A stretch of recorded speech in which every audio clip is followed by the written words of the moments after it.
Bonjour à tous, alors aujourd'hui on va analyser Schneider Electric. Je te préviens tout de suite, je vais pas faire de joli montage et tout pour que ton cerveau reste captivé jusqu'à la fin. Si juste t'es passionné par les actions, l'analyse, bah tu vas rester, j'en suis sûr. Et sinon, bah tant pis, change de vidéo.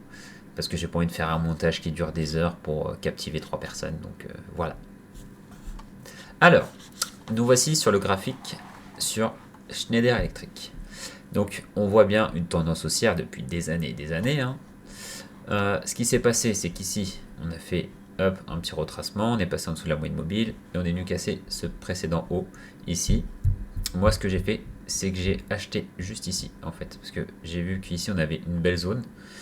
Et quand j'étais là, en fait, c'est ici que je me suis intéressé vraiment à l'action Schneider Electric. Mais pour moi, c'était au top du top, donc je n'ai pas investi ici. J'ai attendu qu'on retrace. Et en fait, ce qui s'est passé, c'est que là, ici, tac, tac, on est venu retracer tellement fort que j'ai même pas eu le temps de dire ouf que, en fait, j'ai acheté, on était vraiment sur le super. Donc j'ai acheté ici. Et qu'est-ce qu'on a fait depuis? Bah, vous voyez qu'on a repris la tendance haussière, mais là, en fait, on est bloqué entre deux zones, entre le plus bas et le plus haut. Donc, moi, j'attends de cette action qu'on vienne casser le plus haut.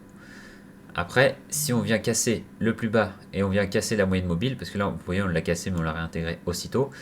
Donc là, par contre, si on vient casser la moyenne mobile le plus bas, ça sera moins intéressant pour Schneider Electric. Il faudra vraiment attendre un retournement de tendance haussière pour racheter, pour renforcer. Mais bon, j'espère que dans tous les cas, on va réussir à casser ce plus haut et qu'on va faire de nouveaux plus hauts. Ensuite, tout ce qui est financier. Donc là, on a les données financières sur Google Finance, hein, pour ceux qui ne connaissent pas. Vous mettez juste le nom de l'action et puis vous avez tout un rapport sur eux. C'est très simple et ça suffit largement. Largement. Là, on voit bien que depuis des années, depuis 2020, c'est un chiffre d'affaires et un résultat net qui est croissant. Donc là, si tu n'as pas vu la vidéo sur Total Energy en 2020, c'était pas terrible.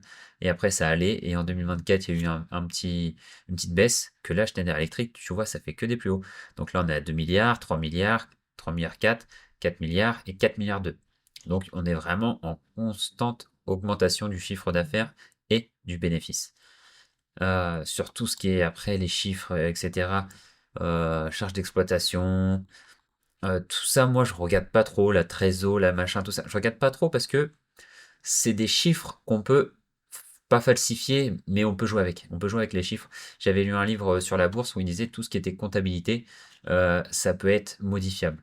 Sur tout ce qui est stock, tout ce qui est tout ce qui est bien de l'entreprise et tout, en fait, on peut modifier les flux de trésorerie, etc.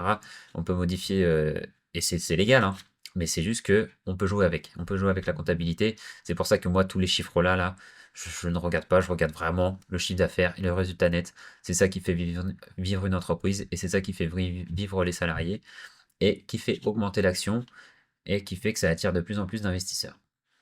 Donc, pour moi, là, si tu veux acheter du Schneider électrique, je conseillerais d'attendre vraiment que on soit un peu plus clair. Parce que là, en plus, avec les conflits géopolitiques qu'on a actuellement, je pense que là, c'est un peu compliqué. Là, on voit bien que la moyenne mobile s'affaiblit un petit peu. On va avoir les données aussi de 2025. Donc, je pense que sur ces résultats-là, on va voir un peu où va aller l'action. Pour l'instant, c'est pas un bon endroit pour acheter. Voilà, c'est juste ce que je veux dire. Après, ceci n'est pas un conseil d'investissement, hein. Je dis juste que moi j'analyse ça comme ça. Si je viendrais à racheter l'action, je pense que j'irais acheter sur un rejet de cette trendline ou quelque chose comme ça.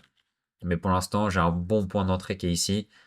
Je me vois pas acheter pour l'instant. Si je devais racheter, comme je vous ai dit, c'est soit sur cette trendline si on voit une belle englobante, une belle bougie qui donne envie d'acheter. Sinon, si on va sur cette trendline qu'on casse et tout, je rachèterai pas tout de suite. J'achèterai vraiment quand le prix commencera à se retourner. Et par contre, ce que je peux faire, ce que j'aimerais que ça fasse, c'est qu'on vienne casser ce plus haut. Et par contre, on revienne sur des supports. Donc si on revient sur un support, par exemple ici, on voit bien qu'il y a une belle zone ici de travail.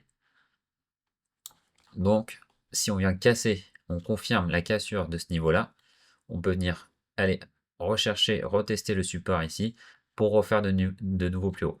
Donc je pense que les 220, ça serait un bon point d'entrée que si on vient casser ce plus haut-là. Sinon, c'est pas un bon point d'entrée. Voilà. C'est tout pour Schneider Electric. C'est une bonne action. Gardez un œil dessus. Faites vos propres analyses. N'écoutez personne, même pas moi. Et faites vos propres analyses parce qu'il n'y a que vous qui investissez votre argent et il n'y a que vous qui peut savoir si vous faites la bonne chose ou non. Voilà, c'est tout pour moi. Allez, ciao.